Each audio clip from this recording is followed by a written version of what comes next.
जय हिंद मेरे प्यारे बच्चों। आपका वेलकम है आपके प्यारे से चैनल न्यू लाइट प्रयास, जिसको सिंह सर के प्रयास से बनाया गया था, सिंह सर के सुपरविजन में बनाया गया था। सिंह सर का एक ही विजन है, एक ही मिशन है, अब पढ़ने का अधिकार सबको, डॉक्टर बनने का अधिकार भी सबको। अब आपके एग्जाम में दिन भी बहुत कम बचे हुए हैं और ये क्वेश्चन, ठीक है, आपको ये जान के आश्चर्य होगा कि 85 क्वेश्चन, 85 एफएसटी करा दिए गए हैं आपके। मतलब 85 इंटू सोचिए, पहले 200 बाद में 180 क्वेश्चन।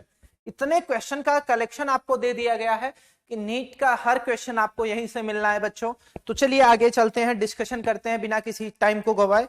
ये बच्चे देखिए, क्वेश्चन बड़ा प्यारा है और आराम से करते हैं। If mass m, time t and energy are taken to be fundamental quantity, then the dimensional formula for length is। बहुत ही प्यारा क्वेश्चन है। अब देखिए, अगर हम इस पे वो कह रहा है कि डायमेंशनल फार्मूला बता दीजिए लेंथ का, तो अब यहां से अगर हम लोग करने की कोशिश करें तो ई,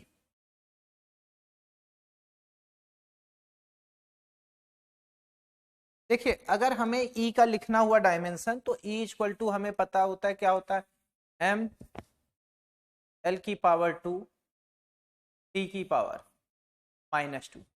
अपने को डायमेंशन किसका निकालना है, बस यही बात ध्यान देनी। अच्छा देखिए, इस क्वेश्चन को ना आप बहुत लॉजिकली कर सकते थे, इसमें ज्यादा सोचना नहीं था, बहुत सिंपल वे से भी किया जा सकता था इस क्वेश्चन को। जैसे आप लोग चाहते हैं तो इसको एक रिलेशन के तरीके से निकालते हैं कि ई इक्वल टू एम की power A, E equal to K M की पावर ए एल की पावर बी टी की पावर -2, ये तरीका आप लगाते हो। लेकिन हम लोग इसको बहुत जनरल मेथड से कर देते हैं कि सर हमें लेंथ चाहिए तो लेंथ को एक साइड रखिए, बाकी सबको इधर भेज दीजिए। तो ये हो गया ई अपान, कितना लिख सकते हैं हम इसको, भाई अपने को सिर्फ लेंथ से मतलब है, तो एम टी की पावर कितना -2, ये बराबर किसके आ गया, एल स्क्वायर के। तो यहां से ये हम लोग डायमेंशनली देख रहे हैं, तो यहां से हम डायरेक्ट लिख सकते हैं, ठीक है, कि ई की पावर 1, एम की पावर -1 और टी की पावर +2, इसका डायमेंशन डायरेक्ट हम लिख सकते हैं किसके बराबर, एल स्क्वायर। तो यहां से ये रूट में चला जाएगा, तो यहां से एल का डायमेंशन आ जाएगा बच्चे ई की पावर 1/2, एम की पावर -1/2 और टी। इसे थोड़ा सा और सजा के लिख सकते हैं, एल इक्वल टू एम की पावर -1/2 टी ई की पावर 1/2। बहुत प्यारा सा आंसर फोर्थ हो गया बच्चे। अगर आप चाहते तो इसको, अब देखो एग्जाम टाइम में हमारा मतलब ये होगा बच्चे कि क्वेश्चन कितनी आसानी से, कितने सिंपल मेथड से सॉल्व हो जाए। और या आपको करना भी है तो आप इसको मैनुअल मेथड से भी कर सकते हो कि ई, ठीक है। अब आप चाहो तो ये मेथड भी लगा सकते हो कि sir M that equal to K, उसके बाद हाँ लेंथ की बात हो रही है, लेंथ का डायमेंशन जो होगा वो बराबर, ठीक है, लेंथ इक्वल टू लिख सकते हैं के एम की पावर ए टी की पावर बी ई की पावर सी। यहां से भी डायमेंशन रख के हम कैलकुलेट करते हैं, वो मैनुअल मेथड होता है मेरे प्यारे बच्चों, कोई बहुत अच्छा मेथड नहीं होता। तो इस तरीके से फोर्थ। आगे बढ़ते हैं। Figure first and second below shows the displacement time graph of two particle along the X axis, we can say. अब देखिए ग्राफ जो बना है वो पैराबोलिक बना है। कैसा ग्राफ बना है, पैराबोलिक। अब थोड़ा सा समझने की कोशिश करिए। अगर हम स्लोप की बात कर रहे हैं, स्लोप अगर पैरेलल टू एक्स एक्सिस हो गया, पैरेलल टू एक्स एक्सिस हो गया, यानी ये वैल्यू कितनी हो गई, 0। स्लोप अगर पैरेलल हो गया एक्स एक्सिस के, तो वैल्यू कितनी हो गई, 0। अब यहां से हमें पता है कि, ठीक है, अब स्लोप दूसरा हो सकता है कि स्लोप टेंड्स टू, अब या स्लोप जो है वो पैरेलल टू वाई एक्सिस है, तो ये कितना होता है, इनफाइनाइट। कितना होता है, इनफाइनाइट। अब क्वेश्चन ये है बच्चे कि पहले केस में ये किसके पैरेलल होने की कोशिश कर रहा है, वाई के। जब कोई स्लोप वाई के पैरेलल होने की कोशिश करे, यानी वो इंक्रीज कर रहा है, भाई वो इंक्रीज कर रहा है। देखो 0 से हम इनफाइनाइट गए, वो इंक्रीज कर रहा है। तो ये देखिए किसके पैरेलल होने की कोशिश कर रहा है, वाई के, यानी क्या कर रहा है, इंक्रीज कर रहा है। अगर ये इंक्रीज कर रहा है तो अगर ये इंक्रीज कर रहा है अपनी वेलोसिटी को, तो इसका सीधा मतलब है कि वेलोसिटी क्या कर रही है, इंक्रीज कर रही है, वेलोसिटी इंक्रीज कर रही है। इसका मतलब ये है ये यूनिफॉर्मली एक्सेलरेटेड मोशन है। ये क्या है, यूनिफॉर्मली एक्सेलरेटेड मोशन। कैसा है, यूनिफॉर्मली एक्सेलरेटेड मोशन है। चाहते तो हम इसको एक डायग्राम से भी कर सकते थे कि के और टी स्क्वायर के बीच का रिलेशन निकाल के x इक्वल टू के टी स्क्वायर इस तरीके से, या ठीक है डायग्राम से हम कर सकते थे, लेकिन हम उसकी कोशिश नहीं करेंगे। x इक्वल टू के टी स्क्वायर से करते, फिर वहां से वेलोसिटी निकालते, फिर एक्सेलरेशन निकालते, हम ऐसा कुछ भी नहीं करेंगे। हम इसको थियरी की तरीके से डील करेंगे बच्चे। दूसरा देखिए, ये एक पैरेलल होने की कोशिश कर रहा है वाई एक्सिस के, सॉरी एक्स एक्सिस की। ये पैरेलल होने की कोशिश कर रहा है एक्स एक्सिस के, पैरेलल एक्स एक्सिस के होना चाहता है, यानी यहाँ पे क्लियर है कि वेलोसिटी जो है वो डिक्रीज कर रही है। अगर वेलोसिटी डिक्रीज कर रही है यानी एक्सेलरेशन क्या हो गया, निगेटिव, यानी ये यूनिफॉर्मली रिटार्डेड मोशन। क्या है, uniformly retarded motion, uniformly retarded motion. ये कैसा मोशन है, यूनिफॉर्मली रिटार्डेड मोशन। बेसिक सा कॉन्सेप्ट है। अब कह रहा है both the particles are having uniformly accelerated, नहीं, पहले के पास, फर्स्ट के पास जो है वो एक्सेलरेटेड मोशन है, दूसरे के पास रिटार्डेड। कह रहा है दोनों के पास रिटार्डेड नहीं, फर्स्ट के पास एक्सेलरेटेड है, जी हाँ सर, क्योंकि वेलोसिटी इंक्रीज कर रही है, और सेकंड का यूनिफॉर्मली रिटार्डेड है, जी हाँ सर। कौन सा ऑप्शन हो गया, third. A mass of 2 kg is whirled in a horizontal circle by the means of string at speed 5 revolution per second. अब वो कह रहा है कि कीपिंग द रेडियस कांस्टेंट। हमें पता है कि t इक्वल टू होता कितना है, एम आर ओमेगा स्क्वायर। अब वो कह रहा है कि मास तो पहले से ही कांस्टेंट होगा, रेडियस को भी क्या मान लो, कांस्टेंट। अगर हम इसको कांस्टेंट मान लेते हैं तो ये हो जाएगा t directly proportional to omega का स्क्वायर। यहां से अपने को लिखना हुआ तो हम लोग लिख सकते हैं t2 by t1 that is equal to omega 2 by omega 1 का स्क्वायर। यहां से t2 की अगर बात करें तो वो कह रहा है कि स्ट्रिंग में टेंशन डबल हो रहा है, यानी 2t by t that is equal to omega 2 upon omega 1 का स्क्वायर। ये कैंसल हो गया। अब देखिए यहां से हमारे पास बच क्या रहा है, √2, 2 equal to omega 2 by omega 1 का स्क्वायर। इधर स्क्वायर है तो इधर रूट हो जाएगा बच्चे, तो ये √2 इक्वल टू हो जाएगा ओमेगा 2 बाई ओमेगा 1। यहां से बच्चे ओमेगा 2 इक्वल टू आ जाएगा ओमेगा 1 √2। ओमेगा 1 कितना है, 5, √2 की वैल्यू 1.4 ले लेते हैं जनरल वैल्यू, ये आ जाएगा 7 rp।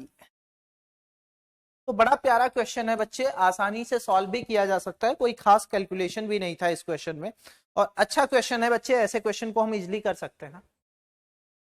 A boy falling vertically downward under gravity breaks into two parts of an equal masses. The center of mass of two parts taken together shift horizontally.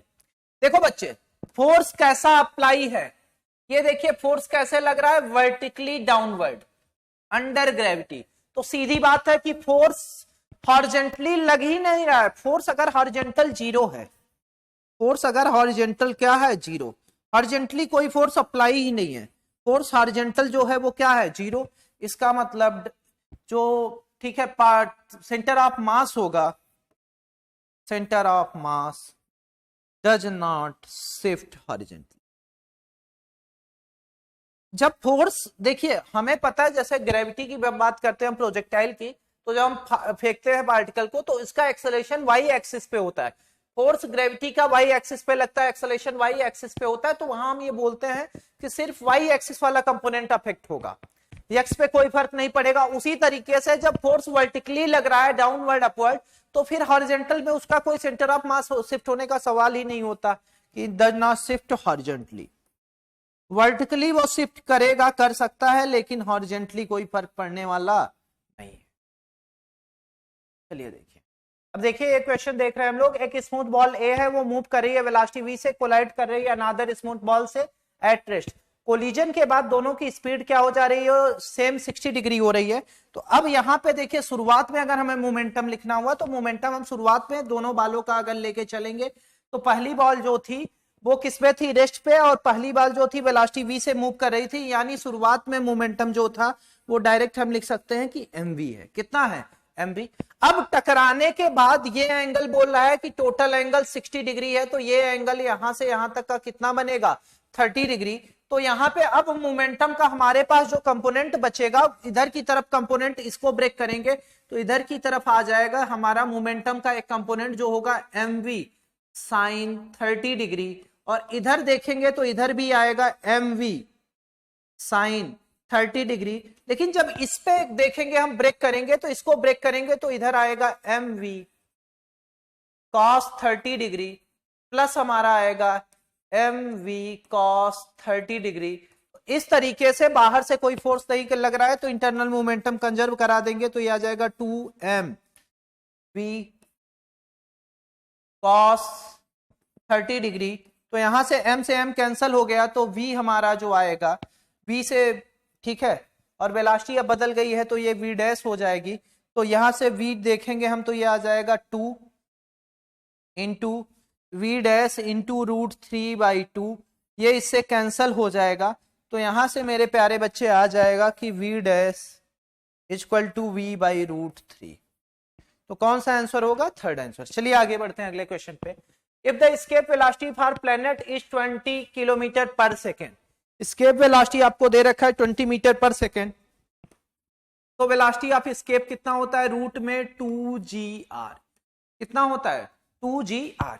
अब यहां से एस्केप वेलोसिटी हम direct लिखना चाहें तो velocity, escape velocity equal to आ जाएगा 2gr, यहां से वैल्यू आ जाएगी gr equal to escape velocity upon 2। ऐसा हम लोग आसानी से लिख सकते हैं। और देखिए ये वैल्यू भी रख देते हैं तो 1/2 इंटू एस्केप वेलोसिटी की अगर हम बात कर रहे हैं, किसकी बात कर रहे हैं, एस्केप वेलोसिटी की, तो एस्केप वेलोसिटी कितना है 20 किलोमीटर पर सेकेंड, यानी v एस्केप अगर मैं लिखना चाहूं अलग से तो v एस्केप हमारा है 20 इंटू 10⁻³ मीटर पर सेकेंड। तो वेलोसिटी एस्केप का स्क्वायर हो जाएगा कितना, 400 इंटू 10⁻6 मीटर पर second, metre square second square. तो इस तरीके से हम लोग वैल्यू रखेंगे तो ये वैल्यू हो जाएगी 400 इंटू 10⁻6, ये कटेगा कितना आ जाएगा 200। अब इस तरीके से हम लोग पोटेंशियल एनर्जी, अब देखिए हमें पता है कि पोटेंशियल एनर्जी अगर लिखनी है तो पोटेंशियल एनर्जी इक्वल टू आ जाएगा mgr, और gr की वैल्यू हमें पता है, m देखिए हमें दे रखा है क्वेश्चन में 1 मिलीग्राम। 1 मिलीग्राम का मतलब ये हो जाएगा 1 इंटू 10⁻6 इंटू हो जाएगा आपका 200 इंटू 10⁻6, प्लस 6 माइनस 6 कैंसल हो गया, ये आ गया 200 जूल। अब हमें पता है कि फोर्स अगर अट्रैक्टिव है, कैसा है फोर्स, अट्रैक्टिव है। अगर फोर्स अट्रैक्टिव है, कैसा है फोर्स, अट्रैक्टिव है, तो फोर्स अगर अट्रैक्टिव है तो उस कंडीशन में पोटेंशियल एनर्जी और वर्क डन तीनों क्या आता है, नेगेटिव। तो हम direct sign potential energy equal to लिख सकते हैं -200 जूल। कितना लिख सकते हैं, -200 जूल। तो इस तरीके से बच्चे क्वेश्चन ऑप्शन नंबर 3 सही है हम लोगों का। चलिए आगे बढ़ते हैं। Radius of uniformly charge ring. अब इस क्वेश्चन में हम लोग ऐसा नहीं करेंगे कि डेरिवेशन करेंगे, लेकिन जब हम इलेक्ट्रिक फील्ड का ग्राफ बनाते हैं तो वहां हमें पता है कि जो ई मैक्सिमम मिलता है, इलेक्ट्रिक फील्ड मैक्सिमम मिलता है, वो किस पे मिलता है, एट r/√2 पे, जहां पे r क्या है, रेडियस है। r क्या है, रेडियस है। ये क्वेश्चन हम लोग कई बार कर चुके हैं। तो अब अगर हम नीट के पर्पज से इसको करने की कोशिश करें तो रिक्वायर्ड डिस्टेंस डायरेक्ट लिख सकते हैं, required distance equal to direct लिखा जा सकता है 10/√2, यानी ये वैल्यू आ जाएगी, ठीक है, 5√2। इस तरीके से मेरे प्यारे बच्चों थर्ड ऑप्शन सही हो जाए। देखिए अब इस क्वेश्चन को करना हुआ तो बड़े आसान तरीके से हम लिख सकते हैं कि ये बोल रखा है कि कोरेटी h दो दे रखा है, वो h की वैल्यू पता है, h इक्वल टू होता है ni, तो h की वैल्यू दे रखा है 4 इंटू 10⁻⁴, ये बराबर हो जाएगा नंबर ऑफ टन्स। तो थोड़ा सा इस पे गौर करने वाली चीज है कि अगर 1 सेंटीमीटर में 40 टन्स हैं, कितने हैं 40 टन्स हैं, तो इसका सीधा मतलब यह है कि 100 सेंटीमीटर में ये हो जाएगा 40 इंटू 100, यानी 4 इंटू 10 की पावर 3 टन्स।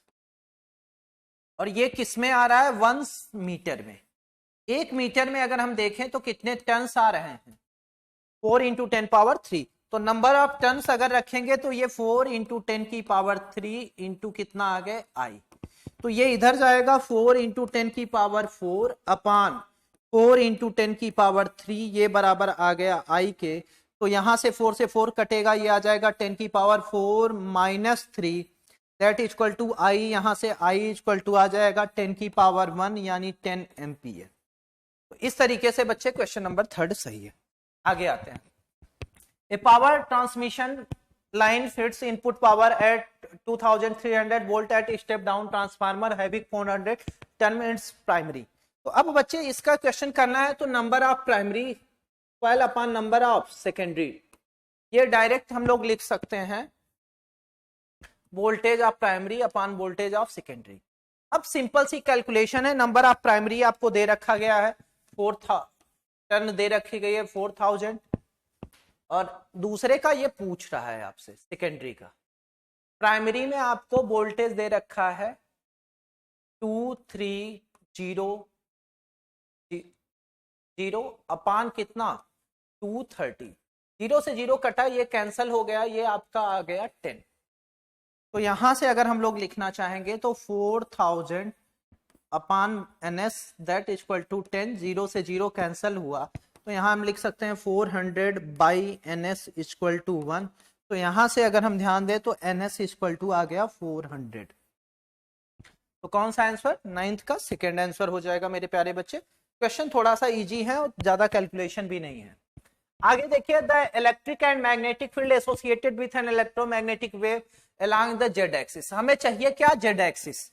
तो हमें पता है कि अगर E क्रॉस B लेते हैं, E क्रॉस B लेते हैं तो यहीं से हमें वेलोसिटी मिलती है। अब ये बोल के रखा है कि जेड है, तो कंपेयर कर दीजिए ना कि जेड है यानी क्या होगा के कैप, कितना होगा के कैप। और के कैप हमें तभी मिलेगा जब हम क्या करेंगे आई इंटू जे, यानी इलेक्ट्रिक फील्ड के साथ आई और मैग्नेटिक फील्ड के साथ बी। कौन सा आंसर हो जाएगा first. A dentist use a concave mirror if he want to see 4 times magnified image and object is placed। अब 4 times उसको magnified image चाहिए, तो इसका सीधा मतलब यह है कि m इक्वल टू हम लिख सकते हैं माइनस वी बाई यू, या image of object image size of image upon size of object लेते हैं हम। तो मिरर से ऑब्जेक्ट जो प्लेस्ड है वो 0.60 पे है, ये 4 टाइम्स आपको दिया गया है तो 4 रखिए। उसके बाद माइनस की साइन को थोड़ा सा कंसीडर करके चलते हैं, माइनस वी अपान, अब देखो ऑब्जेक्ट की डिस्टेंस हमेशा निगेटिव होती है तो माइनस 0.6, यहां से हम माइनस माइनस कैंसिल होगा तो v इक्वल टू आ जाएगा 2.4 सेंटीमीटर, यानी जिधर लाइट रे आ रही है उसके अपोजिट डायरेक्शन में यह बनने वाला है। आगे वो कह रहा है कि from mirror radius of curvature आपसे पूछा गया है, तो 1/f इक्वल टू हम लिख सकते हैं 1/v प्लस 1/u। तो यहां से आ गया 1/f that equal to 1/v, v की वैल्यू है 1/2.4 माइनस 1/0.6, इसमें ऊपर नीचे 4 का मल्टीप्लाई कर दीजिए क्योंकि एलसीएम 2.4 आएगा, तो 1/2.4 माइनस 4/2.4, तो यहां से बच्चे 1/f जो होगा वो आ जाएगा माइनस 3/2.4, ये कटेगा, ये आ जाएगा माइनस 1/3, यहां से 1/8 आ जाएगा 3/2.4, ये 1/8 आ जाएगा। और सेंटीमीटर में है ये, तो 3/24 हाँ, ये -10/8 आएगा। तो यानी यहां से F इक्वल टू आ जाएगा -8/10 यानी -8 0.8 सेंटीमीटर। ये किसकी वैल्यू आई? F की वैल्यू आई। तो अब हमें पता है कि रेडियस ऑफ कर्वेचर निकालना है, तो रेडियस ऑफ कर्वेचर का बड़ा सिंपल सा फार्मूला होता है F equal to 2R। F equal to 2R।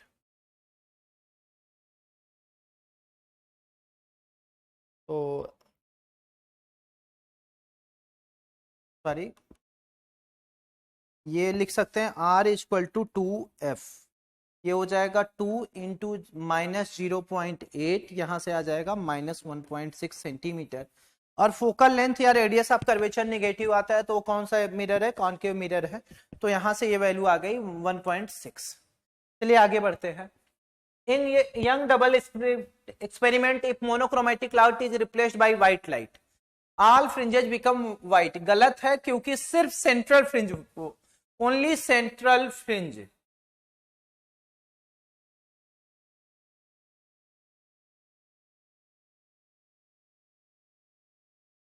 सिर्फ सेंट्रल फ्रिंज क्या मिलेगी? व्हाइट मिलेगी।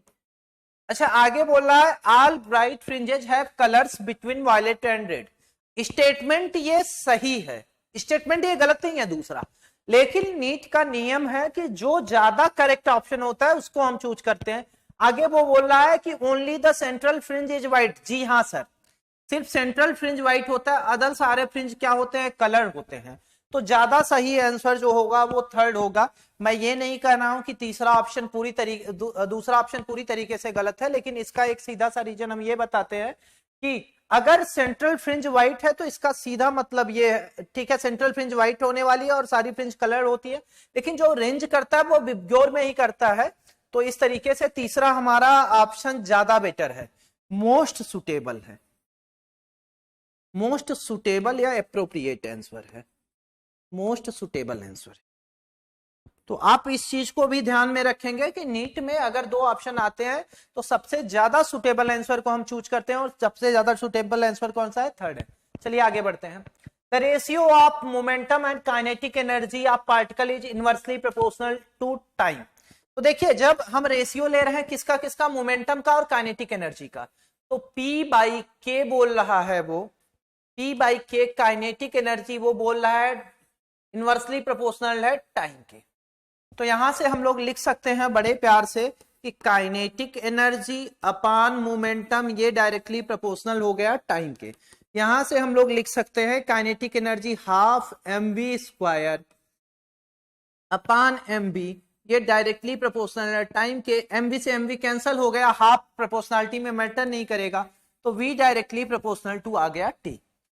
तो हम प्रोपोर्शनलिटी का साइन हटाते हैं, प्रोपोर्शनलिटी का साइन हटाने के लिए कांस्टेंट लगाया जाता है, तो v इक्वल टू क्या आ गया? kt, जहां पे k क्या है? कांस्टेंट है। k क्या है? कांस्टेंट है। दोनों साइड डिफरेंशिएट कर देते हैं, तो dv/dt that equal to d/dt कितना आएगा? kt। यहां से बच्चे आ जाएगा acceleration equal to k dt/dt equal to क्या आ गया? k। यानी k हम शुरू से ही मान के चले थे कि क्या था? कांस्टेंट था। यानी ये कैसा होगा? एक्सेलेरेशन कैसा है? कांस्टेंट। एक्सेलेरेशन क्या है? कांस्टेंट है। तो इसका मतलब ये नहीं होगा कि यूनिफॉर्म मोशन है, वेलोसिटी कांस्टेंट होती तब यूनिफॉर्म होता। अब ये कांस्टेंट है यानी ये यूनिफॉर्मली एक्सेलरेटेड मोशन है। कैसा है? यूनिफॉर्मली एक्सेलरेटेड मोशन है, यूनिफॉर्मली एक्सेलरेटेड। कैसा है? Uniformly accelerated motion. आगे बढ़ते हैं बच्चे अगले क्वेश्चन पे। A stone projected up with the kinetic energy U reaches maximum height 3/4 kinetic energy potential energy at that point। देखिए बच्चे, बड़ा प्यारा सा क्वेश्चन है और बहुत ज्यादा कैलकुलेशन को इंक्लूड भी नहीं करता है, डायरेक्ट हम लोग कर सकते हैं कि पोटेंशियल एनर्जी कितना होगा? mg, और कितनी हाइट पे है? 3h/4। अच्छा, वो मैक्सिमम कहां तक जा सकता है? h हाइट तक। तो उसकी टोटल एनर्जी जो होगी, टोटल एनर्जी जो होगी वो mgh है। तो अब पर्टिकुलर किसी पॉइंट पे हमें निकालना है, तो टोटल एनर्जी इक्वल टू होता है kinetic energy plus potential energy. तो यहां से हम लोग लिख सकते हैं कि काइनेटिक एनर्जी जो आएगी वो आएगी total energy minus potential energy. Total energy जो है वो हमें पता है कि mgh है, माइनस 3mgh/4 करेंगे तो यहां से वैल्यू आ जाएगी mgh/4। तो यहां से अपने को रेशियो काइनेटिक एनर्जी और पोटेंशियल एनर्जी का पूछा गया है, तो काइनेटिक एनर्जी अपान पोटेंशियल एनर्जी, अब इसका फार्मूला हो जाएगा mgh/4 upon 3mgh/4।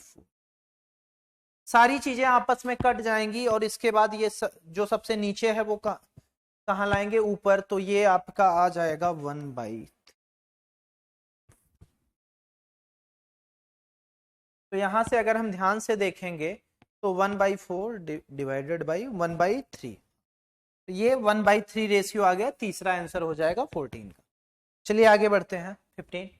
The radius of Earth is r, the height vertically upward above the Earth's surface at which acceleration due to gravity become 1% of its value।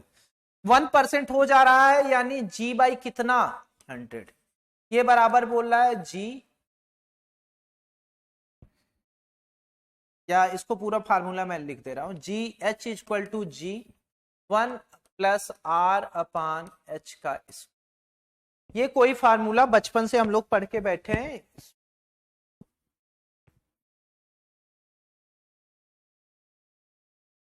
या इसको जी H equal to जी, उसके बाद हम लोग क्या लिखेंगे 1 प्लस एच बाई आर का square. अब यहां से हम लोग लिखने की कोशिश करेंगे तो ये आ जाएगा g by 100 that equal to G upon 1 plus H by R का स्क्वायर। यहां से ये वैल्यू आ जाएगी 10, ये कैंसल होगा, ये डायरेक्ट 10 आ जाएगा। 100 equal to 1 plus H by R. चलिए हम आत्मा दुखी नहीं करते हैं, स्क्वायर रूट लेते हैं, इधर जाएगा तो ये हो जाएगा 10 equal to 1 plus H by R. ये इधर आएगा तो h बाई आर जो आ गया वो आ गया 10 माइनस 1 यानी 9, तो यहाँ से h बाई आर आ गया 9, तो यहाँ से h बच्चे आ जाएगा 9r। कितना आ गया 9r, दूसरा option. A cubical block of side A and density rho slides over a fixed inclined plane with constant velocity v।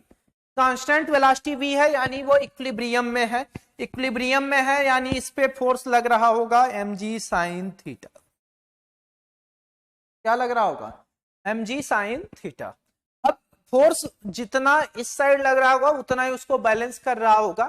तो अब डायरेक्ट ये क्वेश्चन किया जा सकता है बच्चे, अब इस क्वेश्चन में कोई दम नहीं रह गया है, ये हम लिख सकते हैं फोर्स को बैलेंस कर देते हैं। यहां पे क्या होगा mg sin थीटा, ये बराबर होगा नीटा ए। उसके बाद देखिए नियम तो ये होता है कि आप लिखिए dv बाई dx, लेकिन हमें यहां पता है कि वो पहले ही बात कर रखा है v और t, v और t। अब सिर्फ देखिए mg की वैल्यू है, मास की जगह हम लोग चाहें तो डेंसिटी इक्वल टू क्या होता है मास अपान वॉल्यूम, डेंसिटी इक्वल टू क्या होता है मास अपान वॉल्यूम। तो यहां से मास इक्वल टू हो जाएगा डेंसिटी इंटू वॉल्यूम, और वॉल्यूम अगर क्यूब का देखेंगे तो v का वॉल्यूम कितना आता है वो a क्यूब आता है। तो यहां से अगर हम लोग वैल्यू रखेंगे तो ये वैल्यू आ जाएगी आपकी 6 mg की साइन थीटा की जगह हम लोग डायरेक्ट क्या लिख सकते हैं रो a cube g sine theta, ये बराबर नीटा। उसके बाद a एरिया जो लेना है वो कितना आ जाएगा a स्क्वायर, कितना आ जाएगा a square into v into T. देखिए वो थिन फिल्म की बात कर रहा है तो टोटल सरफेस एरिया लेने की जरूरत नहीं है। अब ये गलती मत करना कि 6a स्क्वायर ले लेना, वो थिन फिल्म की बात कर रहा है, ठीक है। तो अब बच्चे देखिए थिन फिल्म वो प्लेन और ब्लॉक के बीच में बनेगा, तो प्लेन और ब्लॉक के बीच का एरिया लोगे तो वो ए स्क्वायर होगा। टोटल सरफेस एरिया अगर बात होता तो 6a स्क्वायर होता, यहाँ पे सिर्फ एरिया हम क्या लेंगे, ए स्क्वायर लेंगे। तो यहां से बच्चे हम लोगों को क्वेश्चन में कैलकुलेट सिर्फ एक छोटा सा काम करना था, और ठीक है कोफिशिएंट ऑफ विस्कोसिटी करनी है। तो देखिए ए स्क्वायर से इसको कैंसिल करेंगे, सिर्फ ए बचेगा। तो यहां से हम लोग पूरा का पूरा निकालेंगे, तो ये आ जाएगा रो ए जी, टी ऊपर आएगा, टी साइन थीटा, वी नीचे जाएगा, ये बराबर टी के, तो देख ये बराबर नीटा के, तो ईटा देखिए की वैल्यू क्या आ गई, रो ए जी। तो 16 का आंसर बच्चे इस तरीके से हो जाएगा फर्स्ट। आगे बढ़ते हैं। 10 gram of ice at 20 degree Celsius is added to 10 gram of water at 40 degree Celsius. तो ये बड़ा प्यारा क्वेश्चन है। ऐसे क्वेश्चन को थोड़ा सा स्मूथ वे से करते हैं। 10 ग्राम आइस है एट -20 डिग्री सेल्सियस, दूसरी तरफ हम लोगों के पास है 10 gram water at 50 degree Celsius. तो देखिए रेफरेंस पॉइंट का सारा खेल है। तो यहां पे अगर हम देखेंगे तो ये 10 ग्राम पहले बदला जाएगा 10 gram ice eight 0 degree Celsius, फिर इस 10 ग्राम आइस को हम बदलेंगे 10 gram water at 0 degree Celsius, और इसका भी रेफरेंस पॉइंट वही लेना है। तो डायरेक्ट हम लिख सकते हैं 10 gram water at 0 degree Celsius. तो देखिए अब यहीं से तो एनर्जी मिलनी है, तो Q1 पहला हम निकालेंगे, तो Q1 equal to ms delta theta use होगा। ml तब फार्मूला यूज होता है जब स्टेट चेंज होता है, मतलब सॉलिड से लिक्विड, लिक्विड से गैस। और अगर वहीं पे डायरेक्ट हो रहा है बच्चे, तो यहां पे हमें थोड़ा सा ध्यान रखना पड़ेगा कि ms डेल्टा थीटा यूज होगा। अब m की वैल्यू 10 इंटू s 1/2 है, और डेल्टा थीटा कितना है 20, तो ये कैंसल होगा, ये आ जाएगा 100। और जब ग्राम में दिया हो तो कैलोरी होगा, अगर यही केजी में होता तो आंसर हमारा किलो कैलोरी में आता। Q2 अगर हम निकालें तो Q2 बच्चे अगर हम ध्यान से निकालें तो ये हो जाएगा ml, यानी 10 इंटू एल कितना 80, ये 800 कैलोरी हो गया। यानी बर्फ को पिघलाने के लिए हमें कितना चाहिए, 900 कैलोरी चाहिए एनर्जी, ताकि बर्फ क्या होगा, पिघल पाए। अब यहां पे देखिए 50 से 0 ला रहे हैं, तो Q3 इक्वल टू क्या हो गया, Q3 इक्वल टू हमारा ये आ जाएगा ms delta theta 10 into 1 into 50, यहां से आ गया 500 कैलोरी। तो देखिए बर्फ को पिघलाने के लिए हमें कितना चाहिए, 900 कैलोरी, अपने पास है कितना अवेलेबल, 500। तो भाई हम इतनी एनर्जी दे ही नहीं पा रहे हैं कि पूरी बर्फ पिघले। जब पूरी बर्फ पिघलेगी ही नहीं तो 0 डिग्री सेल्सियस होगा, ठीक है, पूरी आइस पिघल ही नहीं पाएगी कंप्लीट, और कितनी नहीं निकल कर पाएगी, क्योंकि अब देखिए हमारे पास कितना बचा। अगर हम देखें तो 20 ग्राम हमारे पास बच रहा है, लेकिन उसके लिए हमें 400 अलग से चाहिए, और तो वही जो 500 है उसी से पिघलेगा बच्चे, आधी बर्फ पिघलेगी लेकिन पूरी बर्फ पिघल नहीं पाएगी। आगे बढ़ते हैं अगले क्वेश्चन पे। A certain quantity of O2 7.5 compressed isothermally. अब ये कहा जा रहा है कि इसको कंप्रेस किया गया आइसोथर्मली, तो थोड़ा सा समझिए फॉर एन आइसोथर्मल प्रोसेस। इसको मैं थोड़ा सा इलाबरेट करूंगा, क्योंकि हो सकता है कि ये क्वेश्चन आपसे पहली बार में ना हो पाए। तो फॉर एन आइसोथर्मल प्रोसेस, कैसे प्रोसेस के लिए, आइसोथर्मल प्रोसेस के लिए हम लोग लिखते हैं P1 V1 equal to P2 V2। अब वो कह रहा है आइसोथर्मली प्रेशर क्या किया जा रहा है, डबल किया जा रहा है। तो प्रेशर डबल करने का मतलब ये है कि P2 जो है वो 2P किया जा रहा है, 2P। अब यहां से V2 हम निकालना चाहेंगे, तो यहां से अगर मैं V2 कैलकुलेट करना चाहूं तो V2 इक्वल टू आ जाएगा P1 V1 बाई P2, तो ये आ जाएगा PV अपान 2P, P से P कैंसल हो गया, तो यहां से V2 जो आ गया वो आ गया V/2। बहुत सिंपल सा क्वेश्चन है, लेकिन आगे वो कह रहा है कि then allowed to expand adiabatically, तब तक जब तक वो ओरिजिनल वैल्यू में रिस्टोर नहीं हो जाता। यानी हम लोग लिख सकते हैं, हमें पता है कि P2 V2 की पावर गामा ये बराबर होगा P3V3 की पावर गामा। इसके लिए फॉर एडियाबेटिक, फॉर एडियाबेटिक, इसके लिए एडियाबेटिक प्रोसेस। अब सिंपल सा कैलकुलेशन बच रहा है हमारे हिस्से में बच्चे, तो कैलकुलेशन हम लोग कर देंगे। तो कैलकुलेशन हमारा आ रहा है V3 हमारा V आना चाहिए और गामा की वैल्यू जो है वो 7.5 या इसी को 1.4 लिख सकते हो, जैसी जहां जरूरत पड़ेगी वहां वैसा यूज कर लेंगे। अब देखिए पहले हमें पता है कि प्रेशर कितना 2P, उसके बाद यहाँ पे लिखेंगे V/2 की पावर 1.4, ये बराबर आपको डायरेक्ट लिख सकते हैं P3, V वही रहेगा 1.4, ऐसा कुछ लिख पाना पॉसिबल है। अब यहां से हम लोग P3/P लिखने की कोशिश भी करेंगे तो P3/P आएगा 1/2 की पावर 1.4, क्योंकि V से V क्या हो जाएगा, कैंसिल हो जाएगा, इनटू क्या आएगा, ये 2 इधर आएगा तो ये 1/2 की पावर कितना हो जाएगा 1 इंटू 2 की पावर 1, 7.5 अपान 1, हाँ 2 की पावर 1/2 की पावर, यहां से ये आ जाएगा, ठीक है, ये 2 की पावर 2, P2/P ले रहे हैं, P3/P ले रहे हैं, इसको इधर ले जा रहे हैं, हाँ तो 2 आएगा।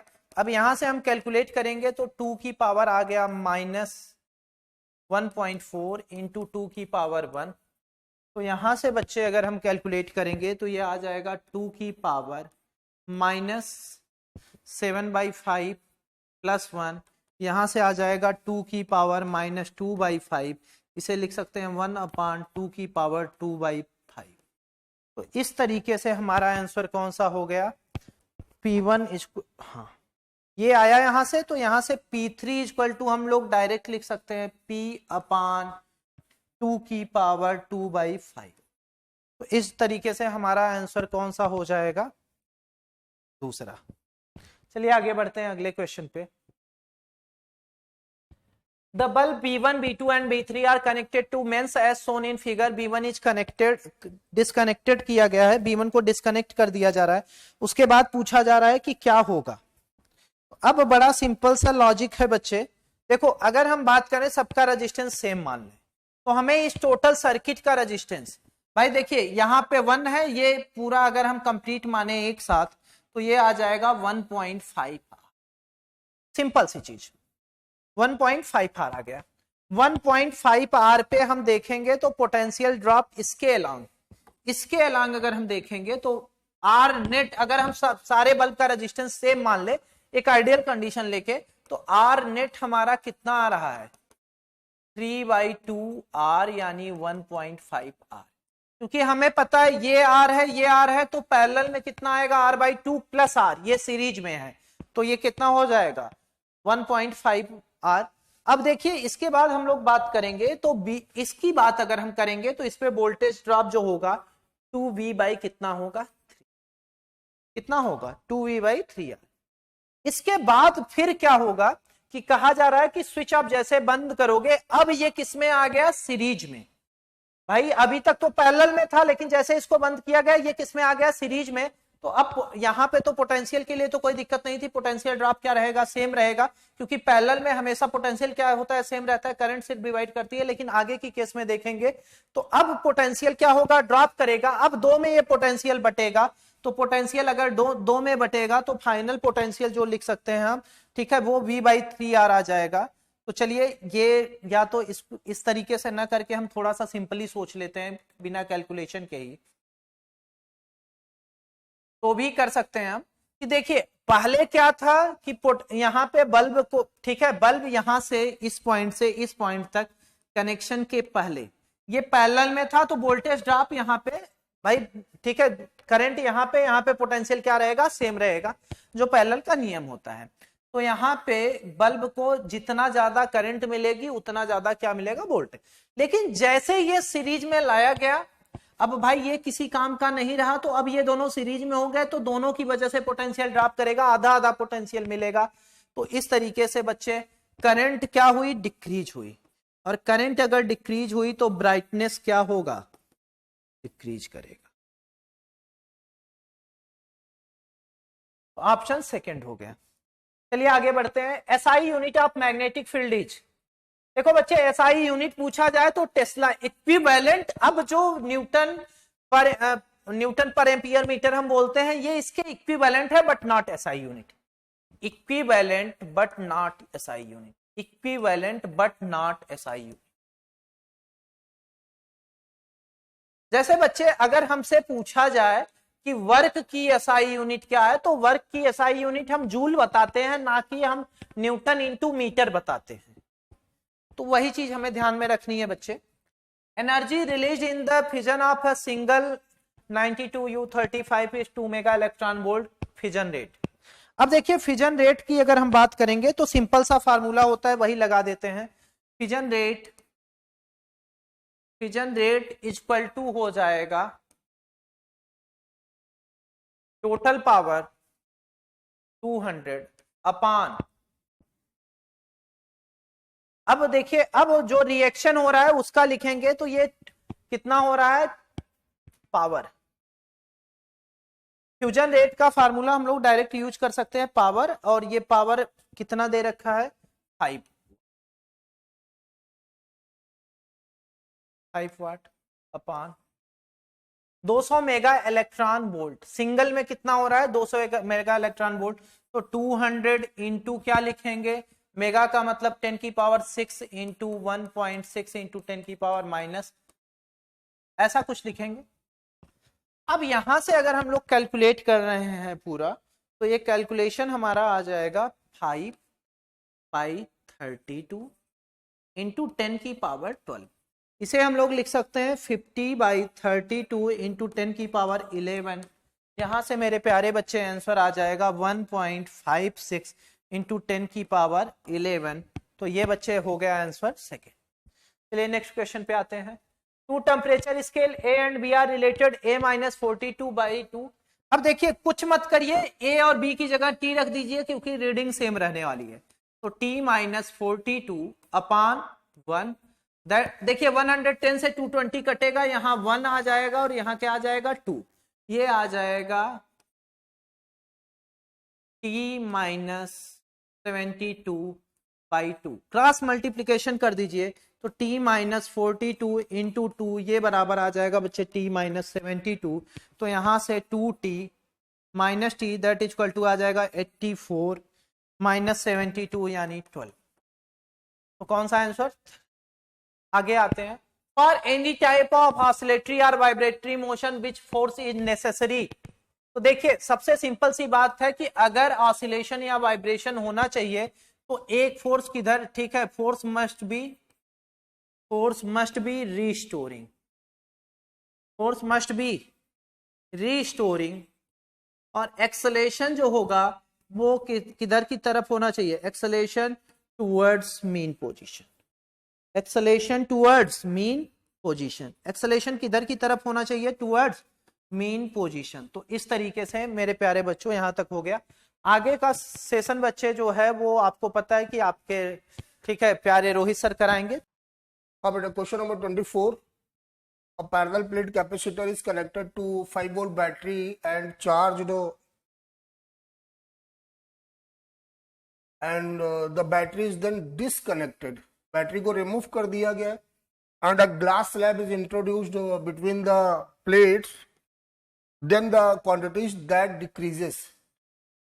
तो बेटा जब आपको बैटरी रिमूव कर देते हो तो जो आपका और डाइलेक्ट्रिक सब्सटेंस इंट्रोड्यूस करते हो, जैसे यहाँ पे ग्लास स्लैब रखा गया है, तो जो आपके पास कुछ बैटरी रिमूव करने पर कुछ रिजल्ट्स जो होते हैं वो इस तरह होते हैं। ओके, चार्ज आपका क्या रहेगा, सेम रहेगा, लेकिन कैपेसिटेंस क्या होगा, इंक्रीज हो जाएगा, बाकी चीजें क्या होती नहीं, घट रही हैं। तो यहाँ पे पहला लिखा है द क्वांटिटीज दैट डिक्रीजेस करना था आपको, चार्ज बिल्कुल गलत हो गया क्योंकि बैटरी रिमूव करने पर जो प्लेट पर चार्ज होता है वो क्या रहता है, सेम रहता है, तो ये गलत हो गया। चार्ज एंड कैपेसिटेंस, चार्ज की वजह से ये ऑप्शन गलत हो गया, और कैपेसिटेंस भी आपकी इंक्रीज होती है। Capacitance and potential difference, capacitance increase कर रहा है, पोटेंशियल डिफरेंस डिक्रीज कर रहा है, जबकि हमको दोनों डिक्रीज देखने थे, तो ये ऑप्शन भी गलत हो गया। Energy store and potential difference, आप देख रहे हो एनर्जी स्टोर भी 1/k टाइम्स हो रहा है, पोटेंशियल डिफरेंस भी 1/k टाइम्स हो रहा है, तो your right answer is fourth. The path difference between two interfering wave at a point on screen is 171.5 times the wavelength. If the path difference is 0.01372 centimeter, find the wavelength.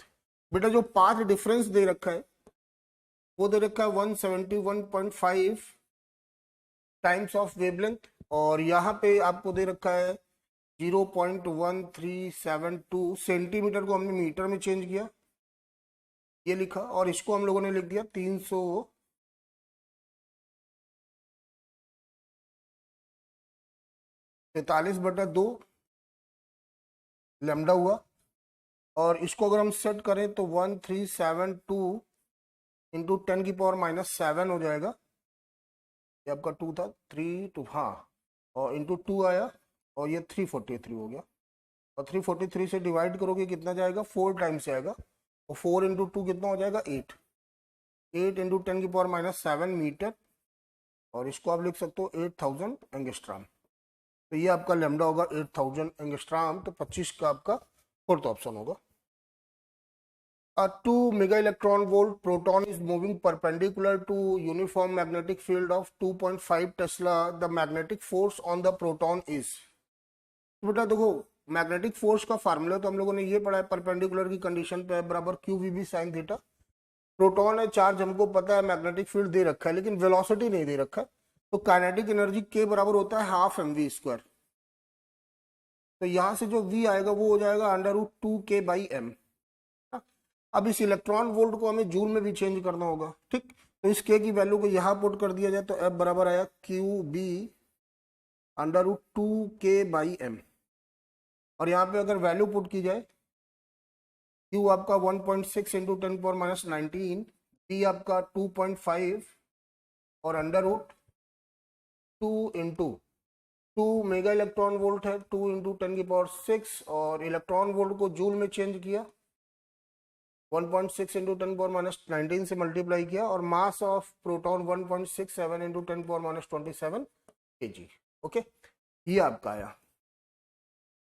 अगर हम ध्यान से देखें तो ये बेटा √2 आ जाएगा, ये माइनस का 27 प्लस का बनेगा जाके, तो यहाँ पे 6 और ये 6 बाहर आ जाएगा, तो 1.6 इंटू 10⁻19 इंटू 2.5 इंटू 2 और इंटू 10⁻6, और ये अंदर आपको बनता दिख रहा है 1.6/1.67. ओके, ये आ रहा है आपका. जब इसको हम लोग सॉल्व करेंगे तो ये 5 आया, और ये 8 इंटू 10 क्या आ गया माइनस का 13, और ये 1.6, तो जो आपका फाइनल सॉल्व करने पर आएगा 8 इंटू 10⁻12 आएगा, क्योंकि उसकी वजह से एक पावर और कम हो जाएगी. तो आपका right answer is first. A rectangular loop with a sliding connector PQ of length 1 meter is situated in a uniform magnetic field B बराबर 2T. Perpendicular to the plane of loop, resistance of connector is small r बराबर 2 ohm. Two resistance of 6 ohm and 3 ohm are connected as shown in figure. The external force required to keep the connector moving with a constant velocity v dot 2 meter per second. फिर बेटा move करेगा तो area change होगा, area change होगा तो magnetic flux change होगा, magnetic flux change होगा तो फैराडे के इलेक्ट्रोमैग्नेटिक इंडक्शन की वजह से यहाँ पर इंड्यूस्ड ईएमएफ डेवलप होगा, और वो इंड्यूस्ड ईएमएफ BVL हो गया. B आपका दे रखा है 2, V आपका दे रखा है 2, और L आपका दे रखा है 1, ये 4 वोल्ट हो गया. ठीक, अब इसी फिगर को अगर हम बनाना चाहें तो यहाँ पे देखो ऐसा ये 4 वोल्ट की बैटरी हो गई, ये जो इंड्यूस्ड ईएमएफ डेवलप हुआ था PQ एंड पर, और इसका खुद का रेजिस्टेंस 2 ओम है, तो ये as a internal resistance behave करेगा, और ये P हो गया, ये Q हो गया, और यहाँ पर ये 6 ओम हो गया, और यहाँ पर ये 2 ओम हो गया. अब आप देख रहे हो ये 6 ओम और 2 ओम किसमें हो जाएंगे, पैरेलल कॉम्बिनेशन पे हो जाएंगे, तो इनका जो रिजल्टेंट होगा 1/6 प्लस 1/2, एलसीएम आया 6, और ये 3 ओम दे रखा है, हाँ तो ये 3 होगा, एलसीएम आया 6, ये 3 आ जाएगा, ये 1/2 हो जाएगा, तो R डैश बराबर क्या हो जाएगा, 2 ओम हो जाएगा।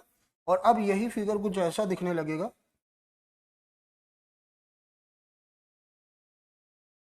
ये 2 ओम हो गया, ये 4 वोल्ट हो गया, और ये 2 ओम हो गया, है ना।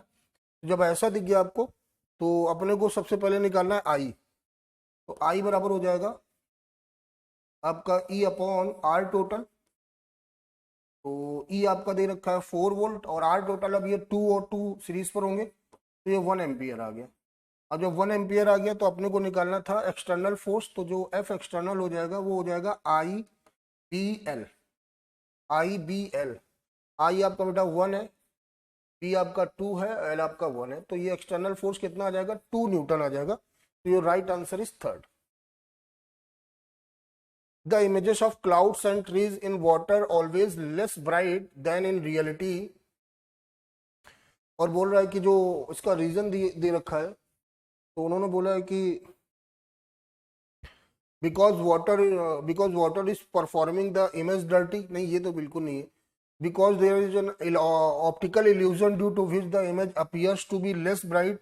ऑप्टिकल इल्यूजन की वजह से एक भ्रम होता है, वो आपको ठंडे देशों में या रेगिस्तान में, डिजर्ट एरिया पे आपको जो इमेज होगा, ठंडे देशों पे वो आपको उल्टा दिखाई देगा, और रेगिस्तान में क्या होगा कि आपको इल्यूजन होगा कि जैसे गर्मियों में आप देखो तो दूर से आपको लगेगा वहां पानी, जबकि वहां पे नहीं होता है। तो ये भी स्टेटमेंट गलत हो गया। Because only a portion of incident light is reflected and quite a large portion goes mid water. हाँ, ये है कि जो सरफेस होता है वहां पर एक पोर्शन रिफ्लेक्ट हो जाता है, जबकि दूसरा क्या होता है, अंदर चला जाता है। तो कहीं ना कहीं जो अमाउंट ऑफ लाइट है वो पहले से क्या हो गया, डिक्रीज हो गया। तो इस वजह से जो ब्राइटनेस ऑफ इमेज है वो भी पहले से क्या हो जाएगी, कम हो जाएगी।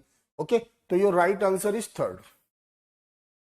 The stopping potential of anode relative to cathode that must be applied to stop the fastest photoelectrons emitted by surface having work function 5.01 electron volt when UV light of wavelength 200 nanometer falls on it must be। तो बेटा हम देखते हैं कि incident light रे का जो energy होगा वो कितना होगा, और ये जो लैम्डा लेना होता है वो एंगस्ट्राम में लेना होता है। तो अगर इसको हम एंगस्ट्राम में बदलें तो ये 2000 एंगस्ट्राम होगा बच्चा, जो कि नैनोमीटर में दे रखा है वो। अब अगर इसको हम 2000 से डिवाइड करें तो हमारा ई आएगा 5 टाइम्स जाने वाला है, 6 टाइम्स जाने वाला है, 6.1, और फिर आपका आ जाएगा 1, और फिर आएगा 8। हाँ, ये इलेक्ट्रॉन वोल्ट आया, ठीक है ना।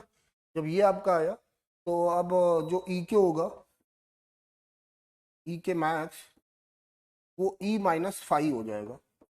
अब ई -5, तो ये ई आया 6.18 -5.01, तो ये आ जाएगा 1.17 इलेक्ट्रॉन वोल्ट। इसको हम लोगों ने अप्रॉक्स लिख दिया 1.2 इलेक्ट्रॉन वोल्ट। अब ई मैक्स बराबर होता है ई वी नॉट,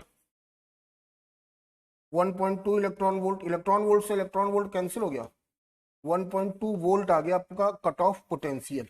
ओके, अब ये कट ऑफ पोटेंशियल जो होता है तो वो निगेटिव पोटेंशियल होता है जब प्लेट करंट क्या होता है, 0 होता है। तो इस हिसाब से अपना राइट आंसर क्या होगा, थर्ड हो जाएगा। Question number 13, semiconductor at room temperature. तो जो सेमीकंडक्टर होते हैं रूम टेम्परेचर पे उनका जो बैलेंस बैंड होता है, वो पार्सली क्या होता है, इम्पिटिव होता है, और जो कंडक्शन बैंड होता है ये पार्सली क्या होता है, फील्ड होता है। ये प्रॉपर्टीज ऑफ सेमीकंडक्टर में आपने पढ़ा भी होगा। ओके, तो यहाँ पे तो right option is first. If current through 4 ohm is 2 ampere, then calculate potential difference across AB। तो अगर हम बात करें AB की तो बेटा यहाँ पे 2 एम्पियर है। अगर हम इसका टोटल वोल्टेज कैलकुलेट करेंगे तो ये 4 आ रहा है, और पोटेंशियल डिफरेंस पैरेलल कॉम्बिनेशन पे क्या होता है, सेम होता है। तो इस पे भी करंट कितना होगा, 2 एम्पियर होगा, और यहाँ पर टोटल करंट कितना हो जाएगा, 4 एम्पियर हो जाएगा। अब ये आपका कुछ इस तरह बनेगा, ये 4 और ये 4 पैरेलल कॉम्बिनेशन पर है, तो इनका रिजल्टेंट क्या आ जाएगा, 2 ओम आ जाएगा। तो ये 2 ओम हो जाएगा, ये 2 ओम हो जाएगा, और करंट कितना फुल हो रहा है, 4 एम्पियर हो रहा है। तो टोटल करंट टोटल रेजिस्टेंस कितना आया, 2 + 2 4 आया। तो जो वी ए बी होगा तो 4 × 4 I × R, तो ये आ जाएगा 16 वोल्ट। तो ए और बी के बीच जो पोटेंशियल डिफरेंस होगा वो 16 वोल्ट होगा, और ये right answer is second. 32, a ray of light is incident on equilateral glass prism. जो प्रिज्म है वो इक्विलेटरल है, मतलब हर एक एंगल आपस में क्या होगा, बराबर होगा। फॉर द मिनिमम डेविएशन, अगर मिनिमम डेविएशन की बात की जा रही है तो मिनिमम डेविएशन पर कंडीशन होती है कि जो रिफ्रैक्टेड रे इनसाइड द प्रिज्म होती है, जिसको हम लोग यहाँ पे फिगर पे QR देख सकते हैं, वो हमेशा बेस की क्या होती है, पैरेलल होती है। ओके ऐसा, ठीक है ना। अब देख लेते हैं यहाँ पे कहाँ पे लिखा है हमारा, थर्ड ऑप्शन दिख रहा है QR पैरेलल टू BC, तो right answer is third. Electric current is a vector quantity, बिल्कुल गलत है। Electric current is a scalar quantity, और every quantity having magnitude and direction both in vector quantity, बिल्कुल गलत है, क्योंकि यहाँ पर एक थर्ड कंडीशन भी होती है कि उसको वेक्टर अलजेब्रा के जो वेक्टर रूल्स है, वेक्टर लॉ है, ओके, उसको भी फॉलो करना चाहिए। ओके, तो ये स्टेटमेंट भी क्या हो गया, गलत हो गया। तो दोनों स्टेटमेंट गलत है आपके, तो your right answer is fourth. The circular head of a screw gauge is divided into 200 divisions and move 1 millimeter ahead in one revolution. Find the pitch and the least count of screw gauge. तो अच्छा एक बात देखो, जो जो screw gauge का concept होता है, तो वहां पर एक रिवोल्यूशन में कितना डिस्टेंस आप कवर कर रहे हो वो आपका पिच होता है। एक रिवोल्यूशन में आप कितना डिस्टेंस कवर कर रहे हो वो आपका पिच होता है। तो पिच तो आपका सीधे सीधे 1 मिलीमीटर दे रखा है। ओके, अब अगर हमें लीस्ट काउंट निकालना हो तो लीस्ट काउंट होता है pitch upon number of divisions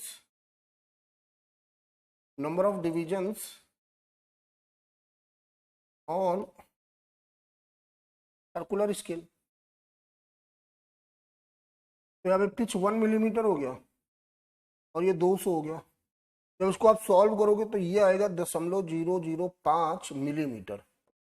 okay, अब यहाँ पे हमने देखा सब आंसर हमारे सेंटीमीटर पे दे रखे हैं, तो मिलीमीटर को सेंटीमीटर में डिवाइड करने के लिए आप 10 से और डिवाइड कर दो, तो ये आ जाएगा 0.005 centimetre.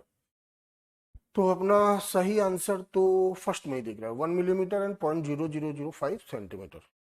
35, two particles are projected from the same point with the same speed u such that they have the same range r. उनकी बेटा रेंज क्या है, सेम है, r है वो भी, है ना, but different maximum height h1 and h2, which of the following is correct. अगर बेटा रेंज सेम होती है तो अगर u दोनों के लिए सेम है, देखो सेम u भी बोला गया है, तो बेटा एक प्रोजेक्शन एंगल होगा थीटा और दूसरा क्या हो जाएगा 90 माइनस थीटा। ओके, अब हम लोगों को पता है h और r में एक रिलेशन होता है, h/r बराबर tan θ/4। अगर हम यहां की बात करें तो h1/r बराबर tan θ/4 और h2/r बराबर tan, दूसरा एंगल 90 माइनस थीटा दे रखा है, तो ये आपका हो जाएगा cot θ/4। अब इन दोनों को आपस में मल्टीप्लाई कराइए, तो h1/r इंटू h2/r बराबर tan θ/4 इंटू cot θ/4, तो ये बेटा 1 बन जाएगा, tan θ इंटू cot θ 1 होता है, और ये h1 इंटू h2 बराबर हो जाएगा r² बराबर 1/16। तो यहां से r² बराबर हो जाएगा 16 h1 h2। देखिए जरा कहां पे आपको ऐसा दिख रहा है, और मुझे लग रहा है आपको ये सेकंड ऑप्शन पे दिख रहा है। ओके, चलिए question number 36, a body of mass 5 kg suspended by a spring balance on an inclined plane as shown in figure, the spring balance measure. तो बेटा ये स्प्रिंग बैलेंस इससे स्प्रिंग से मास कनेक्ट है, तो हम ये देखते हैं कि यहाँ पर जो इस इंक्लाइंड प्लेन के अलोंग जो कंपोनेंट ऑफ वेट होगा वो mg sin थीटा होगा, तो जो मेजर करेगा वो mg sin थीटा ही मेजर करेगा। अब यहाँ पे ये देखो थीटा कितना दे रखा है, 30 डिग्री दे रखा है, मास कितना दे रखा है 5 दे रखा है, और जी हम लोगों ने ले लिया 10, और साइन 30 की वैल्यू होती है 1/2, तो ये हो जाएगा 25 न्यूटन। ओके, तो ये राइट आंसर इज सेकंड, तो 36 का आपका सेकंड हो गया। The mean free path is average distance covered by a molecule between two successive collision. ये आपकी मीन फ्री पाथ की डिफिनीशन लिखी है। और आपने पढ़ा होगा कि इसका जो फार्मूला होता है लैम्डा 1/√2 पाई एन डी स्क्वायर। ओके, और जो यहाँ पे डी है, D is the diameter of molecule, और जो एन है number of collision per unit volume, number of collision per unit volume ये होता है। तो यहाँ पे देख लेते हैं कहाँ पे ये दे रखा है, और ये मेरे को थर्ड ऑप्शन पे ऐसा फार्मूला दिखाई दिया, तो ये आपका थर्ड हो गया। Question number 30, a charge 10 microcoulomb is placed at the center of hemisphere of radius 10 centimeter as shown. The electric flux through the hemisphere in MKS unit is। देखो बेटा, ये जो चार्ज है ये सेंटर पे रखा, और ये क्या है, एक हेमिस्फीयर है। और गॉस लॉ में आपने पढ़ा था कि जो चार्ज होना चाहिए वो किसी इनक्लोज्ड सरफेस के अंदर होना चाहिए। तो इसको अगर इनक्लोज सरफेस करना है तो हम अपनी जरूरत के हिसाब से गॉसियन सरफेस ड्रॉ करते हैं। तो यहां पर इसको इनक्लोज करने के लिए जो हमने एक गॉसियन सरफेस बनाया, तो ऊपर की ओर एक हेमिस्फीयर बना दिया। अब ये टोटल पूरा एक स्फीयर दिखने लगा, तो जो हमारा फाई टोटल होगा पूरा स्फीयर के लिए वो गॉस लॉ के हिसाब से Q/ε0 हो जाएगा, है ना। लेकिन अपने को निकालना किसका है, गिवन का, हेमिस्फीयर का। तो जो फाई गिवन होगा, जो हेमिस्फीयर दे रखा है, तो ये दो पार्ट इक्वल है, तो अब इस पार्ट से जो निकलेगा वो कितना हो जाएगा, आधा हो जाएगा। तो ये हो जाएगा Q/2ε0 ये। अब यहाँ पे हमें वैल्यू पुट करनी है सिर्फ, क्योंकि वैल्यू दे रखी है आपकी 10 माइक्रोकूलम, मतलब 10 × 10⁻⁶ 2। और बेटा ε0 की वैल्यू हम सबको पता है 8.85 × 10⁻12। अगर इसको हम सॉल्व करें तो ये ऊपर दिख रहा है आपको 10⁻5, और ये ऊपर जाके हो जाएगा 10⁻12, और 885 गुणा 2 मारेंगे तो 1770 आता है, तो ये 17.7 आ जाएगा। ये 10⁻7 दिख रहा है, 10⁻7 को मैंने लिख दिया 100 × 10⁻5/17.7, ठीक है ना। अब अगर हम इससे डिवाइड करें तो अगर थोड़ा टेबल पढ़ेंगे तो 17 × 6 करोगे तो 17 × 6 करने पे 102 आ रहा है ना, और ये 100 लिखा है। तो हमारा जो अप्रॉक्स वैल्यू आएगा वो आएगा 6 × 10⁻5। ये अप्रॉक्स वैल्यू मैं बता रहा हूं, ठीक ना। तो हमारा अप्रॉक्स किसके साथ मैच कर रहा है, थर्ड ऑप्शन के साथ मैच कर रहा है। तो 38 का अपना क्या हो जाएगा, थर्ड हो जाएगा। फिर एक theoretical question, a point charge is brought in an electric field, the field at a near by point will increase what ever be the nature of charge. Suppose that ये एक फील्ड है, यहाँ पे electric field, और यहाँ पे +Q charge रखा है, ठीक। अब अगर हम +2Q ला रहे हैं, +2Q ला रहे हैं, और किसी फील्ड पर हम नेट इलेक्ट्रिक फील्ड निकाल रहे हैं, तो एक तो ये डिपेंड करेगा कि उस पॉइंट की दोनों चार्जेस से जो पोजीशन है वो कैसी है, क्योंकि रिजल्टेंट निकालने के लिए, क्योंकि इलेक्ट्रिक फील्ड एक वेक्टर क्वांटिटी है, तो उसके रिजल्टेंट के लिए √a² + b² + 2ab cos θ लगेगा। प्लस हमें नेचर ऑफ चार्ज भी देखना होगा कि हम प्लस ला रहे हैं कि माइनस ला रहे हैं। ओके, अगर पॉइंट दोनों की सीध पर आ रहा है अलग फार्मूला आएगा, अगर वो जो पॉइंट है उन दोनों के परपेंडिकुलर पोजीशन पे आ रहा है अलग इलेक्ट्रिक फील्ड निकले। तो कहीं ना कहीं इलेक्ट्रिक फील्ड चेंज तो हो रहा है, और जब किसने बोला था कि इंक्रीज होता है, ठीक ना, तो हमेशा इंक्रीज नहीं होता। अगर मान लीजिए कि ये आपका Q दे रखा है और हम एक इसी के अंदर Q ले, अब मिड पॉइंट की अगर हम बात करें तो यहां तो इलेक्ट्रिक फील्ड 0 हो गया, तो हमेशा इंक्रीज नहीं होता बेटा, वो डिपेंड करेगा ओरिएंटेशन पर, ओके, पोजीशन पर, और amount of and nature of charge पर, ठीक ना। तो आप 100% श्योर नहीं हो सकते, तो ये गलत हो गया। Electric field is independent of nature of charge. Electric field is a vector quantity, ये वेक्टर क्वांटिटी है, और जब वेक्टर क्वांटिटी है तो जो इलेक्ट्रिक फील्ड होगा उस पे मैग्नीट्यूड के साथ साथ डायरेक्शन होती है। अब +Q की वजह से डायरेक्शन अलग होती है, -Q की वजह से डायरेक्शन अलग होती है। ओके, तो यहां पर रीजन भी क्या हो गया, गलत हो गया। ओके, अगर यहाँ पे मैग्नीट्यूड ऑफ इलेक्ट्रिक फील्ड होता तो फिर आंसर कुछ और होता, लेकिन यहाँ पे सिर्फ इलेक्ट्रिक फील्ड लिखा है और वेक्टर क्वांटिटी, तो हमें दोनों चीजें सोचनी थी। तो हमारे दोनों असर्शन और रीजन क्या है, फॉल्स है। तो right answer is 4th। The equation of progressive wave y बराबर 8 sin pi t/100 - x/4 plus pi/3। The wavelength of the wave, wavelength निकालना बेटा। तो एक काम करो, इसको थोड़ा सेट कर देते हैं, 8 sin इसको इस तरह लिखते हैं, ये 2 पाई लिख दिया, ठीक है ना। जब 2 से मैं यहाँ मल्टीप्लाई कर रहा हूं तो अंदर जाके मेरे को 2 से क्या करना पड़ेगा, डिवाइड करना पड़ेगा, तभी बैलेंस होगा। ये प्लस पाई बाई ये बन गया। जब ये बन गया तो अब मैं कंपेयर करूंगा, y बराबर a sine 2 pi small T upon capital T minus X upon lambda plus 5। अब हमें जरूरत किसकी है, वेवलेंथ की जरूरत है। तो जब हम इसका कंपेयर करेंगे तो हमको देखो यहाँ पे लैम्डा बराबर क्या दिख रहा है, 8 मीटर दिख रहा है। ओके, तो your right answer is 8 metre. तो अपना आंसर क्या हो गया, 8 मीटर हो गया। ठीक। 41, a parallel plate capacitor of area A, plate separation D and capacitance C is filled with 3 different dielectric materials having dielectric constant K1, K2 and K3. If a single dielectric material is to be used to have the same capacitance C, मतलब इसकी पूरी जगह हम एक कोई dielectric material रखेंगे, उसकी भी कैपेसिटेंस उतनी ही होगी जितने उस पूरे कॉम्बिनेशन की बन रही है, ठीक है ना। Then the dielectric constant K is given by, मतलब इक्विवेलेंट डाइलेक्ट्रिक कांस्टेंट आपको कंपेयर करके निकालना है। तो सबसे पहला अपना काम होगा कि यहाँ पे जितने भी कैपेसिटर बन रहे हैं सबकी कैपेसिटेंस लिखते हैं, फिर ये देखते हैं कि वो सीरीज पैरेलल कैसा क्या है, और फिर उसके बाद हम लोग सॉल्व करते हैं, ठीक है ना। तो यहां पे क्या किया जाए, देखो ये पहला C1 ले लिया और ये C2 ले लिया और ये C3 ले लिया, ठीक। तो सबसे पहले हम लोग वैल्यू लिख लेते हैं। C1 क्या आएगा, अब ध्यान से देखो, C1 पे क्या है, एरिया आधा हो रहा है, डिस्टेंस भी क्या हो रहा है, आधा हो रहा है, और डाइलेक्ट्रिक कांस्टेंट क्या है, K1। तो K1 epsilon not A by 2 और इनटू डिस्टेंस भी आधी थी D/2, ये कैंसिल हो गया। तो ये आया K1 epsilon not A upon D, ठीक। सेम मैं C2 के लिए करूंगा, बस वहां पर K1 की जगह क्या हो जाएगा, K2 हो जाएगा, ये आपका आ गया, ठीक। अगर मैं C3 की बात करूं तो C3 पे आप देखोगे, अब आपका देखो एरिया तो वही रहा, लेकिन अब डिस्टेंस आपकी क्या हो रही है, आधी हो रही है। तो K3 epsilon not A upon distance आधी हुई है D/2, तो ये 2K3 epsilon not A upon D आया।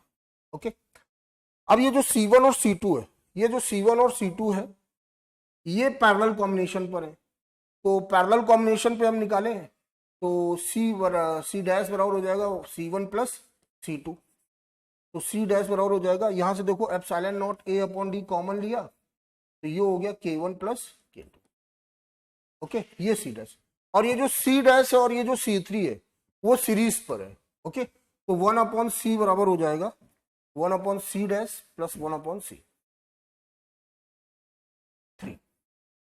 वैल्यू रखिए जरा, D ऊपर जाने वाला है एप्सिलॉन नॉट A और यहां पे आने वाला है K1 plus K2 plus C3 की जगह वैल्यू रखोगे तो D ऊपर जाने वाला है एप्सिलॉन नॉट A 2K3 आने वाला है। अब उसने बोला था कि यहां पर एक ऐसा डाइलेक्ट्रिक रखो K का जिसकी कैपेसिटेंस वही हो जो इस पूरे सिस्टम की है, तो यहां पर हम C की जगह लिख सकते हैं K epsilon not A upon D, तो D कहां चला जाएगा ऊपर, D upon epsilon not A K1 plus K2 plus D upon epsilon not A 2K3। अब आप देख रहे हो कि D upon epsilon not A क्या हो रहा है, कॉमन होकर कैंसिल हो रहा है हर एक टर्म से, इधर 1 अपॉन K बच रहा है, इधर 1 अपॉन K1 प्लस K2 बच रहा है, और इधर क्या बच रहा है 1 अपॉन 2K3 बच रहा है। तो ये एक रिलेशन आया अपना, तो देख लेते हैं किस पे दे रखा है, और ऐसा रिलेशन अपने को दिख रहा है थर्ड पे, तो ये राइट आंसर इज थर्ड। थोड़ा कैलकुलेशन था, थोड़ा बेसिक आपको याद रखना था कैसे क्या होता है बस, और इसको हम दूसरे तरीके से भी सॉल्व कर सकते हैं कि जब आपका कैपेसिटर पार्शियली फिल्ड होता है। ओके, हाँ, question number 42, a coil of inductance 100 millihenry and resistance 2 ohm is connected to a source of voltage 2 volt. The current reaches half of its steady state value in.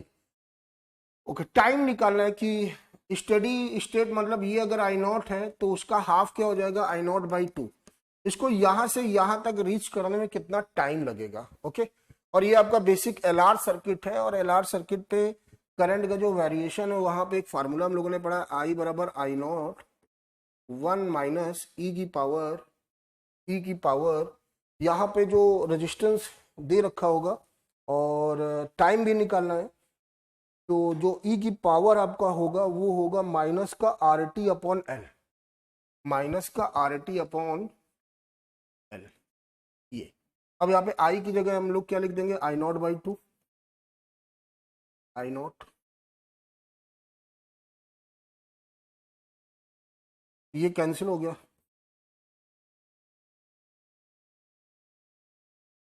ये इधर आएगा तो minus का इधर आगे क्या हो जाएगा, प्लस हो जाएगा, और ये 1/2 उधर जाएगा तो ये हो जाएगा। अब देखो अगर हम इसको उल्टा कर दे तो इसकी तो पावर क्या हो जाएगी प्लस में, और ये क्या हो जाएगा 2 हो जाएगा, तो ई की power R T by L हो जाएगा और ये क्या हो जाएगा 2 हो जाएगा। ओके, जब इतना आपने देख लिया तो यहाँ पे देखो एक काम और करना, अब दोनों तरफ का लॉग ले लिया जाए, जब लॉग लोगे तो ये आर टी बाई एल आ जाएगा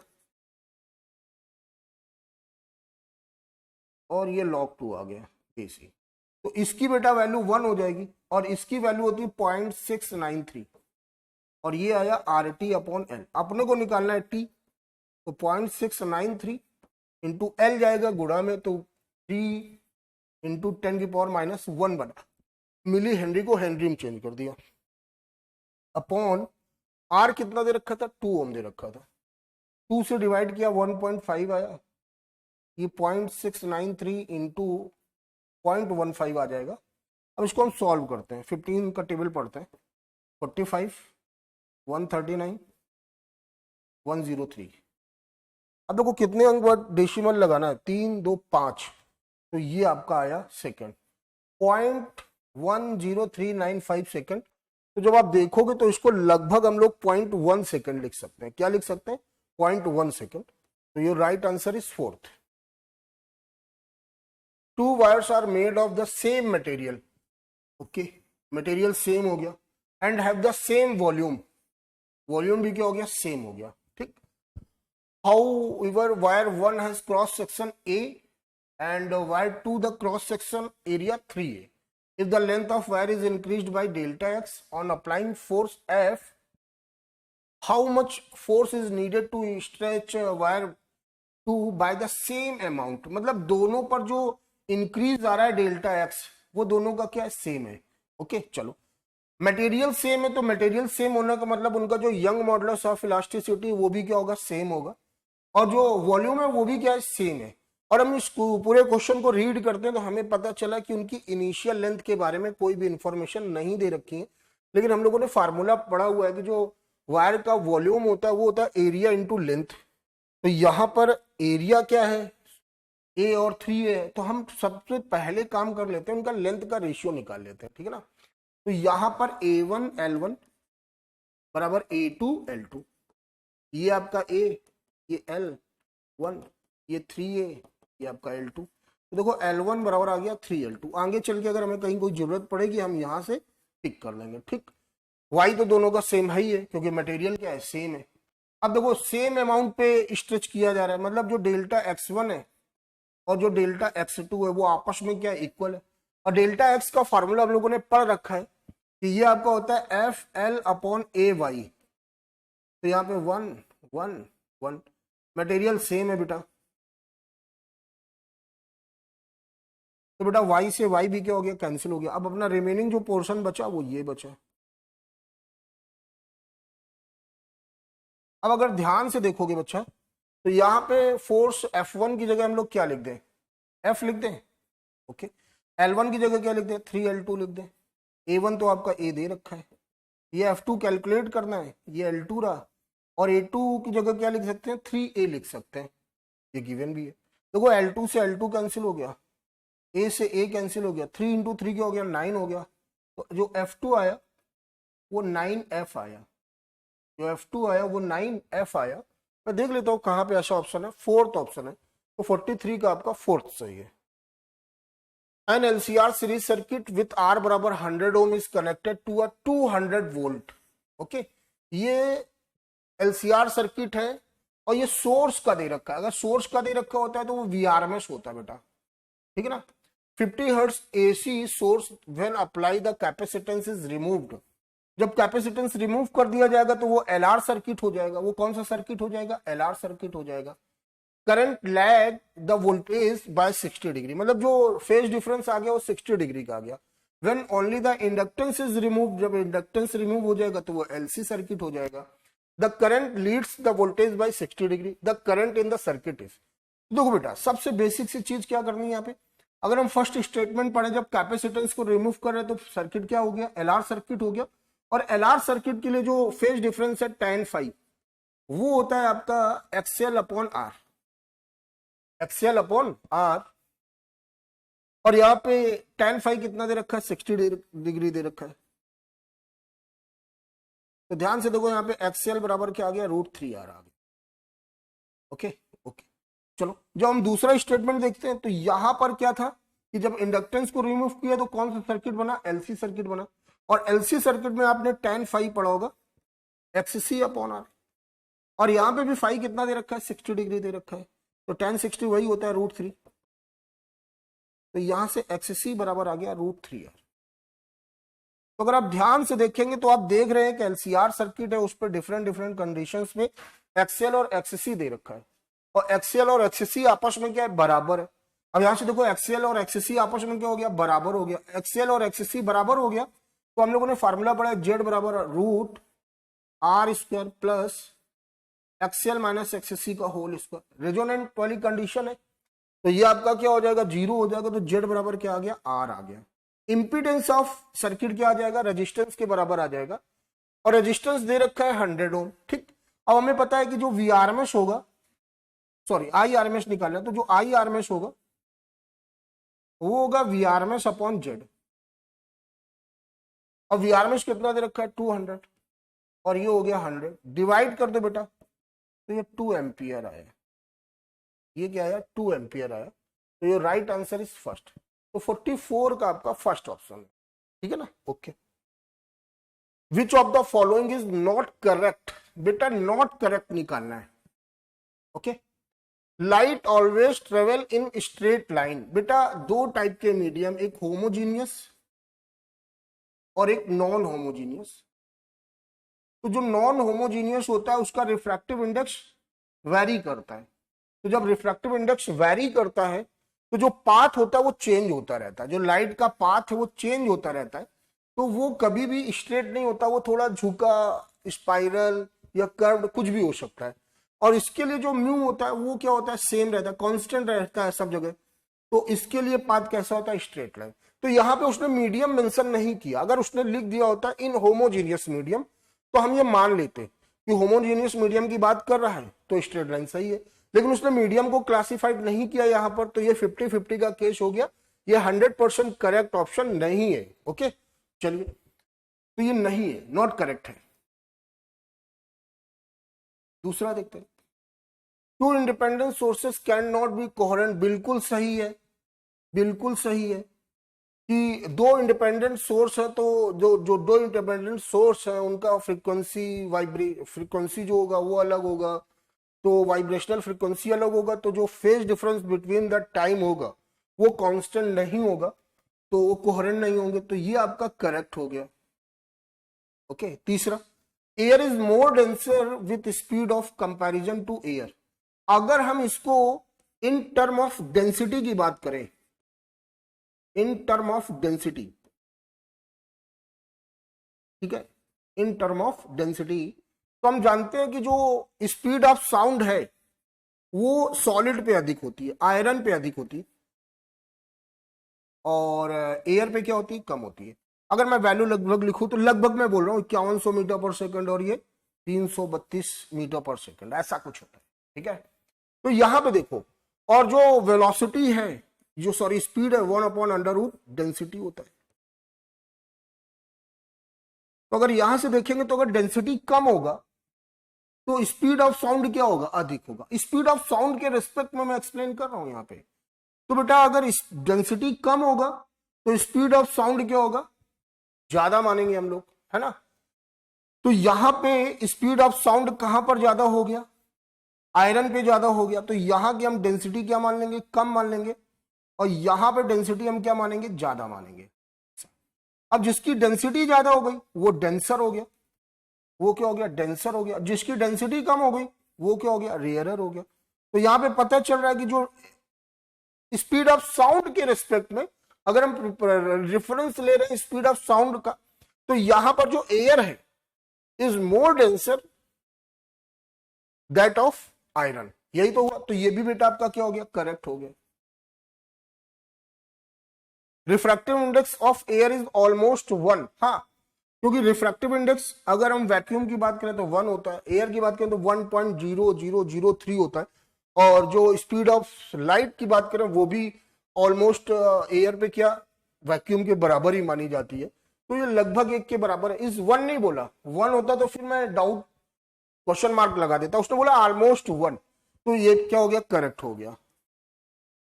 ओके, तो आपको इनकरेक्ट निकालना था, तो your right answer is first, incorrect के भी आप पे।